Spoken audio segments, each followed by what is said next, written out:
Welcome to Kevis Films and Home Theater. Is home theater dying? The space that we have, this room with many speakers and a very large screen size and a projector, is it going away? That's what I want to talk to you about today. I remember when I was young, my dad would take my brother and I to the movies.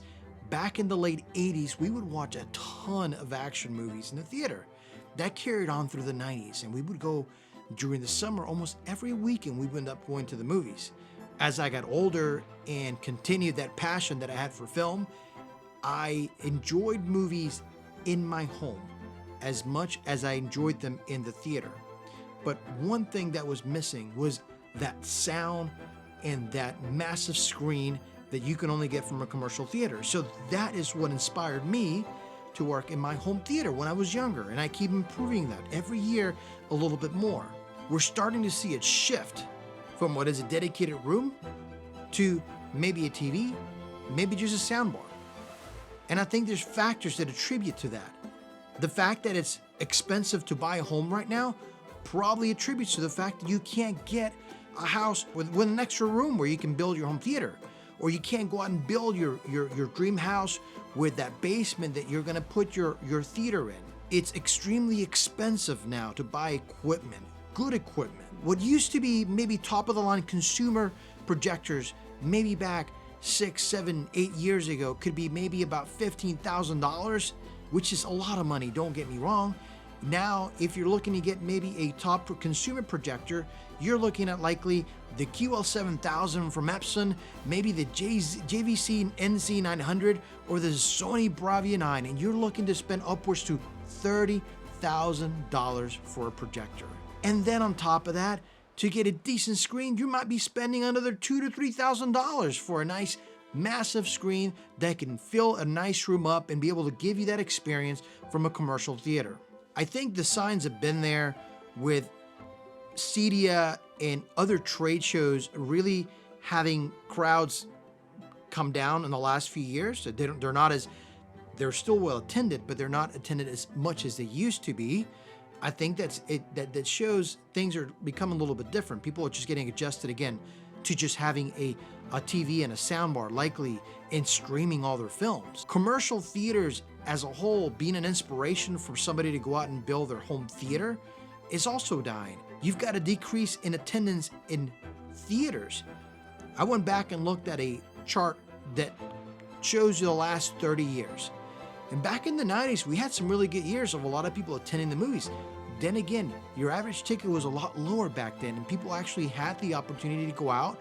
You can take a family, enjoy a movie, popcorn and a drink likely. Nowadays, that could cost you $100 if you got a family of 4 or 5 to go out to see a movie. It's a lot more expensive now. But you're seeing a decline of people going to the movies, then likely people are going to lose interest in that commercial feeling. Now people are just getting used to just streaming movies on TV. Studios do not put out as many films as they used to put out back in the 90s and maybe early 2000s. But now they're spending upwards to $200, $250 million per movie just to make the film. Another $100 million to market the film. By the time you're done, the movie's got to make $1 billion almost in the theater to make some money. So they're not putting out as many films. People aren't going to the movies. The movies that are coming out are either a sequel. People are getting tired of seeing a sequel, or just superhero movies. There isn't enough content out there calling people going to the movies. And if they're not going to the movies, they're just content at their home watching any streaming material they can. Streaming studios like Netflix, Amazon Prime, Paramount, and so on, they're spending millions of dollars bringing in content that, again, what may have gone out, money going out to films being done for theaters, is now just kind of dedicated for you to stream on your TV. Now, if you've got a home theater, you can also stream, and the quality of streaming has come such a long way. A 4K movie, HDR streaming, looks really, really close to a 4K disc. And honestly, I can enjoy a 4K HDR movie streaming wise. I still think there's a little bit to be made up in the sound department in terms of compression, but overall, you can stream great content now.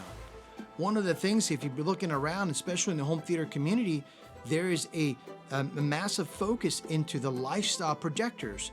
Now, these are probably great projectors. They probably put up a great image. I've not had the privilege to see one of them in person, but they're just not the same look. It feels different. It just doesn't even scream home theater anymore. It screams media room. It screams family room. It's not the same, right? They're saying, hey, listen, you can prop this up against the wall and just enjoy it. Guys, we've taken the home theater feel, which again has gotten really expensive, unfortunately, and have brought it down to just a portable projector on a wall with built-in speakers. Again, things are evolving quickly. I think there's ways to maybe come back and maybe flourish the home theater community even more by having big companies be able to produce equipment that is more affordable when you're trying to jump into the home theater, dedicated home theater room. Maybe a good, decent projector could be $3,000. Again, I came from an Epson 4010. I paid $1,700. And honestly, that was a great projector, but I feel like, again, they're kind of dying down. You're going into the lifestyle projector, you're going into the ultra short throw projectors. You're moving away from what used to be more of that commercial experience in your house. One of my favorite things about home theater is the opportunity to sit down and enjoy a film with my family. For the most part, I can say that I enjoy this room right here about 70% of the time with my family. My kids love to come watch movies with me here. My wife will join us at least once a week to watch something here.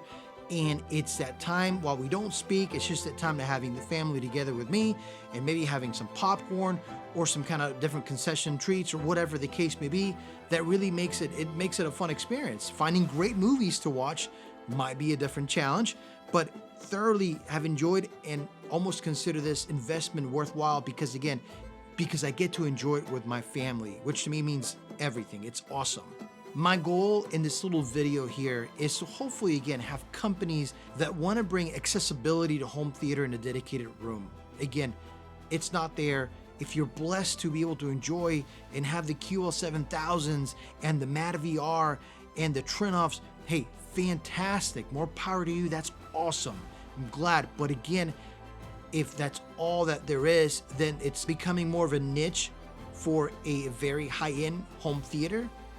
And then you've got the other part, which is the lifestyle projector or the sound bar with the TV, and that in the middle is kind of disappearing. That's the way that I see it. And maybe I'm wrong.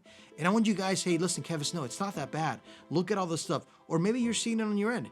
Maybe it costs so much to actually build one that you've decided to just go a different route. Maybe films will come back. It's somehow, I don't see it happening anytime soon, considering Dolby Cinema or AMC is now investing into another 40 additional Dolby Cinema rooms, which by far is my favorite medium to go see a film in.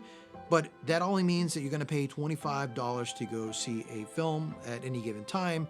So that's great, but it doesn't really attract a family of 5 to go to the movies and spend $150 by the time you're done with a film and concessions. I'm hoping that there's better films, and also for the opportunity for, again, as a family experience, to be able to go to the movies and then want to have that same feel in your home, in a room enclosed with a big screen, a projector, as many speakers as you can get in there. I'm just kidding, not just a 5.2.1 actually works just fine. You don't need 9 base layer speakers. You don't need 6 overhead speakers. You don't need 10 different subwoofers in your room.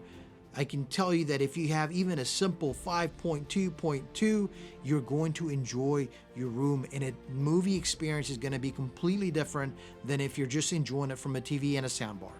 So to wrap this up, is home theater dying? I think that middle part, there's the elite high-end gear home theater, which I think is thriving really well.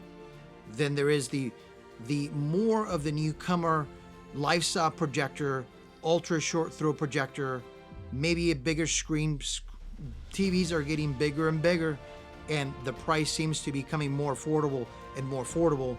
Don't know what projectors can't do that, but anyways, there is that middle part that's kind of disappearing. So it's more of an evolution here of what used to be or is right now home theater to what likely will be in the future, an evolution here. And I guess in life, if you don't evolve, maybe you miss out and you also disappear. So, but I'm hoping that we can stick around and be able to grow this community, the home theater community. Guys, if you enjoy content like this, if you enjoy home theater, if you enjoy movies as a whole, make sure that you like this video, that you subscribe. I'd love to know your thoughts on what you think right now the state of the home theater community is. I really do appreciate you guys' time. I hope that you stayed through most of the video. If you made it this far, I really thank you for your time, and I look forward to seeing you in the next one. Thank you very much.